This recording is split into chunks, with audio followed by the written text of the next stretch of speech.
ಮುಖ್ಯ ಉಪಮುಖ್ಯಮಂತ್ರಿಗಳಾದಂತಹ D K Shivakumar ಅವರೇ, ಈಗ ಶಾಸಕರು ಮನವಿ ಸಲ್ಲಿಸಿದ್ದಾರೆ. ನಮಗೆ ರೈತರಿಗೆ ಏನಾಗಿದೆ ಅಂದ್ರೆ ಭದ್ರಾ ಮೇಲ್ದಂಡೆ ಯೋಜನೆ ಬಂದಂತ ಸಂದರ್ಭದಲ್ಲಿ ಸುರಂಗ ಮಾರ್ಗ ಬರಬಾರದು ಅಂತಕ್ಕಂಥ ಕಾಲದಲ್ಲಿ ಬಾಬು ನಡುವೆ ಸುರಂಗ ಏನು ಹಾನಿ ಆಗಿತ್ತು ಆ ರೀತಿ ಹಾನಿ ಆಗ್ತದೆ ಅಂತ ಹೋರಾಟ ಮಾಡಿದ್ವಿ ಸುಮಾರು. ಹಂಗೆಲ್ಲ ಈಗ ಮಾಡೋಕ್ಕಾಗಲ್ಲ, ಅದರ ಮಾಡೋಕ್ಕಾಗಲ್ಲ. ಈ 39 ಜನ ರೈತರಿಂದ ಇದನ್ನ ದಿನ ಕಾಂಪೋಸಿಷನ್ ಜಾಸ್ತಿ ಆಗ್ತಾ ಇದೆ. ಒಂದು, ಎರಡನೇದು ಬಡ್ಡಿ ಜಾಸ್ತಿ ಆಗ್ತದೆ, ಎಸ್ಟಿಮೇಟ್ ವ್ಯಾಲ್ಯೂನು ಜಾಸ್ತಿ ಆಗ್ತದೆ. ಇದನ್ನು ನೀವು ತಲೆಯಲ್ಲಿ ಇಟ್ಕೊಳ್ಳಿ. ಇದನ್ನ ನಾನು ಇಲ್ಲಿ ಏನ್ ಮಾಡ್ತೀನಿ ಅಂತ ಈಗ ಇಲ್ಲಿ ಎಲ್ಲರೂ ಬಂದಿರೋ ನಾನು ಹೇಳಕ್ಕಾಗಲ್ಲ, ಎಲ್ಲರೂ ಹೇಳಕ್ಕಾಗಲ್ಲ. ಈಗ ವೈದ್ಯಕ್ಷನ್ ಪಾಯಿಂಟ್ ಹೋಗ್ತೀನಿ, ಅಲ್ಲ ಏನು ಕೇಳ್ತೀನಿ. ನನಗೆ ನೀವೆಲ್ಲ MLAಗಳು ಹೇಳಿದ್ದೀರಿ, ಒಂದು 10 ಜನ ರೈತರುಗಳು ಇದಕ್ಕೆ ಸಂಬಂಧಪಟ್ಟಂಥವ್ರು ಬೆಂಗಳೂರಿಗೆ ಬನ್ನಿ, ಆಯ್ತಾ?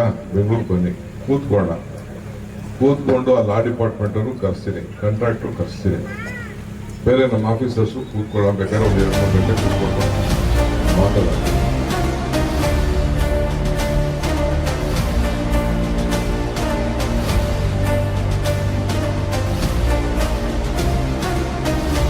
ಕನ್ಸಿಡರ್ ಮಾಡಬಾರ್ದು ಅಂತ ಇದೆ ಸರ್. ಹಿಂದೆ ಏನು ಮಾಡಿದರೆ ಲೆಸ್ ದೆನ್ 5 ಕ್ವಿಂಟಲ್ಸ್ ಕನ್ಸಿಡರ್ ಮಾಡಿರೋದ್ರಿಂದ ಅದು ಜಾಸ್ತಿ ಆಗಿದೆ ಸರ್.